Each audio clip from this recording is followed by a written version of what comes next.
how did the peaceful protest that had been going on for more than a month become violent? That's a crucial question. What happened on the 9th of May? On the 9th of May, the protest was still peaceful until, and I'm glad former President Mahinda Rajapaksa is here in the house when I say this, until people who had gathered at temple trees to meet him, after the meeting, those very people rushed to Golface and beat up the peaceful protesters. That's when the violence started. Everyone knows that. President Ranil Wickremesinghe even tweeted around this time last year saying, if the government attacks peaceful protesters like this, I will stop helping the government with regard to the economic recovery. That whole Aragalaya, the peaceful protest, was to make changes.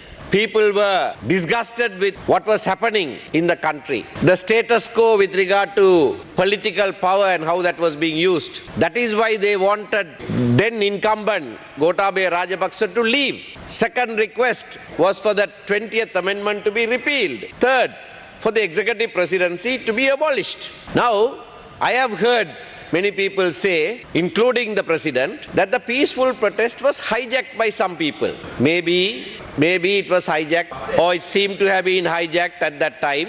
But the real hijackers of the Aragalaya are still those in the government, led by President Ranil Wickremesinghe. The whole people's movement for change was hijacked and turned around with eyewash amendments, mockery of an election for the president, and the same status quo continues. That's the hijacking of the people's movement for change. When a people decide that they want change, it will happen. It might take time, but it will happen.